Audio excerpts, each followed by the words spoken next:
আগামী 12ই ফেব্রুয়ারি আসন্ন ত্রয়োদশ জাতীয় সংসদ নির্বাচন এবং গণভোটে উদ্বুদ্ধ পরিস্থিতি এবং অপ্রীতিকর পরিস্থিতি এড়াতে বাংলাদেশ সেনাবাহিনী যে 66 পদাতিক ডিভিশন রয়েছে তাদের আওতাধীন আজকে ঠাকুরগাঁও যে স্টেডিয়াম রয়েছে স্টেডিয়ামে তাদের পক্ষ থেকে একটি মহড়া হচ্ছে, অর্থাৎ যেটিকে আমরা বলছি জিএসও, যে জেনারেল অফিসার কমান্ডিং এর আওতাধীন এখানে একটি মহড়া সেনাবাহিনীর আওতাধীন যারা সদস্যরা রয়েছেন এই কমান্ডো ট্রেনিং কমিটির বা এই কমান্ডো ট্রেনিং এর যারা টিম সদস্যরা রয়েছেন তারা এই কিছুক্ষণ আগে এই ঠাকুরগাঁয়ের যে জেলা শহীদ মোহাম্মদ আলী স্টেডিয়াম রয়েছে এখানে তারা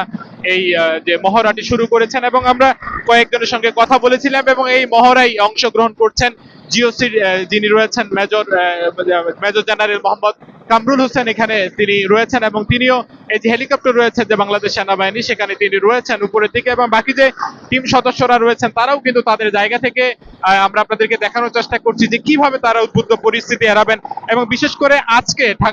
ঠাকুরগাঁও সহ 5টি জেলায় তারা এই মহড়া করছেন এবং আগামী কালকের মধ্য থেকে তারা আরো যে রংপুর বিভাগের আরো যে বাকি 3টি জেলা রয়েছে সেখানে তারা এই মহড়াটি সম্পূর্ণ করবেন এবং তারা বড়দাকে এবং মোটাদাকে বলবার চেষ্টা করেছেন যে তাদের যে সকল জায়গাগুলো রয়েছে সীমান্তবর্তী যে সকল জায়গাগুলো রয়েছে এবং এই রংপুর বিভাগের মধ্যে জেলা